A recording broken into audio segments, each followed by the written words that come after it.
The modern Bible versions are clearly different than the King James Bible. And you've got to ask yourself this question, why? In order to understand the difference, you need to understand the history of the English Bible.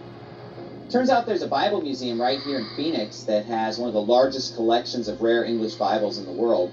And the museum director, Joel Lamp, is going to let us actually look into these rare first editions of the Bibles leading up to the King James and the King James itself. He's going to explain to us the history of our King James Bible. He's going to take us all the way from Erasmus' Greek New Testament, the original Textus Receptus, and he's going to take us through the history of all these English Bibles all the way up to the King James Version. So let's start with Erasmus. What you see here on the table, Pastor, is, in a nutshell, the history of the King James Bible. Now remember, this King James Bible was printed in 1611, and there's a common misconception out there that it was the first English. Well, it wasn't. There were numerous other English examples before 1611. And what you see here starts with the original Greek, as you just said, Textus Receptus, done by Erasmus of Rotterdam. This literally changed everything from what we know today in church history as well as in just secular history. It's called the 1516 Erasmus of Rotterdam's Greek, Latin, New Testament. Well, let's just call Erasmus what he is, the smartest man that ever lived. Okay, non-deity factor. Okay, Jesus, of course, is the smartest man that ever lived. But Solomon's up there as well. But even today, we consider Erasmus the smartest, whether it's in sciences, theology, philosophy. He was just that smart. And this is the original Textus Receptus, right? The original Textus Receptus. Wow. Please take a look at it. Generally considered the most important book that was ever printed. And this is the book that launches the Reformation. Even as an atheist, you acknowledge this is the most important book ever printed. The Renaissance is launched from this. The truth comes from this book. And so we see just how imperative this book is, but what it also did was cause an enormity of problems. And what do I mean by that? Well, the money stopped flowing to Rome. There's a building under construction. There's a very famous interior designer down there that was hired to decorate it. Of course, I'm talking about the Vatican. Michelangelo, the Sistine Chapel. That money stopped flowing. The church started putting bounties on people's heads, saying, you can't teach this. This isn't what we consider accurate, even though Erasmus said, kind of got a problem here. It does say, metanoia, not pay a fine. So we're going to have to address this theological issue, but the Protestant movement was birthed from this book. And what does the Protestant movement actually mean? To protest. In this edition that you're showing me, Erasmus has put the original Greek next to the church's Latin. That's correct. And it makes it very easy to see the contradiction between the two. Of course. Is that right? That's why. Okay. That's why I'm sure I understand. That's why it changed everything, because it showed what we were doing wrong, showed what it should be. Right. But he didn't translate it to show what it should be until later. Okay. Okay, that wouldn't be until Right. 1519. So these are two contradictory things side by side. And all he's doing is just showing the evidence. The church's Latin corrupted version, and then the original Greek Textus Receptus. He just put it side by side and just basically let the reader be the judge. But this is the bullet that basically effectively killed the church. Right. What you see here is what we know today as the first edition Coverdale Bible. What really it is, though, is the work of William Tyndale. Now, as we know, Tyndale is the inventor of the English we speak today. He's also the inventor of our very first English Bible translated from the original languages. Tyndale in England wanted to do the same thing Luther was doing in Germany. And he went underground, and with the aid of Luther's library, books like this here, and later editions of Erasmus's work, Tyndale would produce the very first New Testament.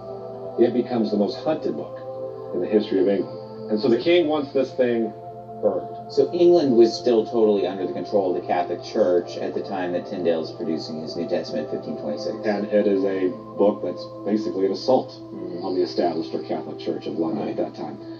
This became a monumental achievement because Tyndale, in the last years of his life, spent most of his time translating from the Hebrew and the Greek to produce this book. The rest of the Old Testament, some of it, they weren't able to get done from the original Hebrew by the time this book came out. Well, no, because Tyndale was arrested in 1534. Right. He's held under house arrest for 500 days.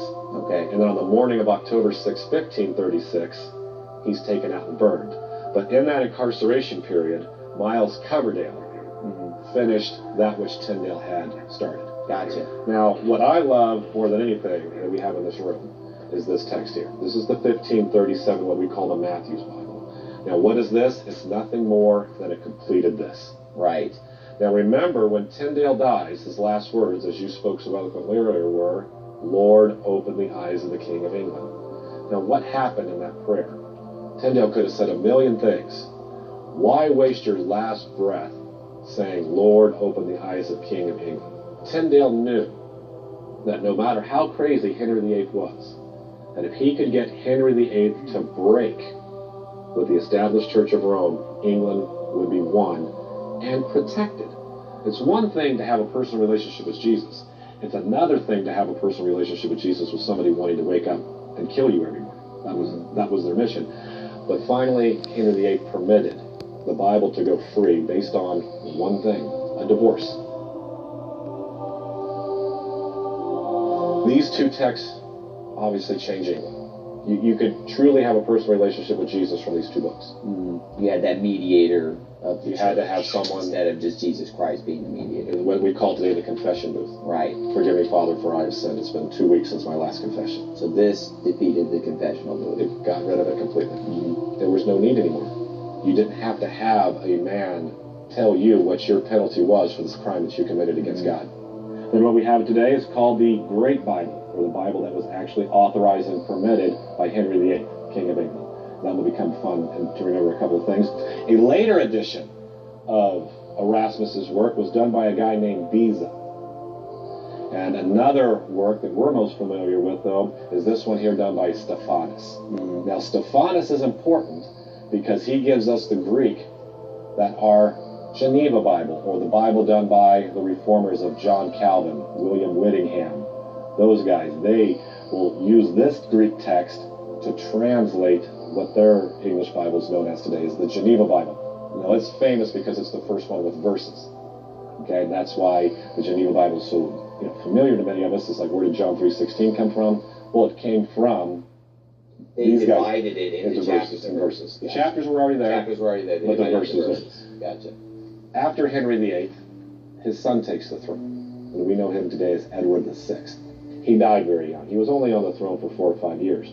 But in that time, he permitted the scriptures to go free as well. But he, too, had no spouse and no kids, and so when he doesn't have an heir, who ends up taking the throne? His sister, who we know today as Bloody Mary. And we don't call her that because she liked vodka tomato juice with a splash of Tabasco. We call her Bloody Mary because she was responsible for literally over 7,000 of her own people's deaths. Wow. And here's a perfect example. Here's a family pastor in Bloody Mary's reign. Here's 5 mothers and 5 fathers all being burned at the stake.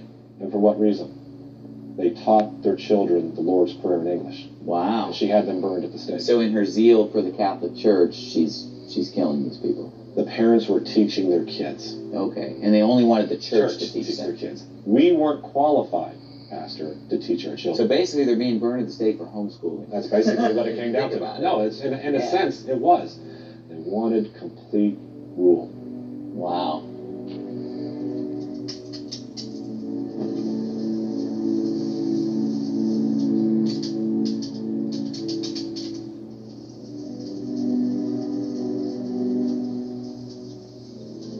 Well, during that uprising, men of courage decided that we're going to rebel. And what were their names? John Knox, John Fox, William Whittingham. They fled England, and they go to work on a brand new text. And what do we call that text today? We call that the Geneva Bible. Well, it says right on there, it says someone has written here, Family Bible. That's right. That's what it truly was, the very first family Bible. Right. What we know today is the Textus Receptus. It will go to produce what we know as the very first homeschool Bible, the Geneva Bible. Right. And so this is the book that sails over on the Mayflower. Gotcha. That's the Bible that settles Jamestown. After Bloody Mary's terror, she had a sister. We know her name as Queen Elizabeth. To win the hearts of the people, she gave us the Bishop's Bible. This was done by bishops, done by pastors. But they're building upon the work of the Geneva Bible. They just wanted something that was a little bit more authoritative. Right. This comes from people you can trust. Experts. Hebrew, Greek experts, but truthfully, it never settles with the people. It was a glorious work, She was somehow it just didn't catch on. It just never caught Maybe on. God just knew that something was better was coming down the pike. Yeah. And then, of course, she didn't have a spouse, no kids. So who would take the throne? Her cousin from Scotland, of course, we know him as King James. And that big, tall Bible that you see down there closest to you, that's the first edition of the King James Bible. And then a year later, he allowed the folks to buy one in a bookstore. And you're holding the very first King James New Testament. Wow. Now,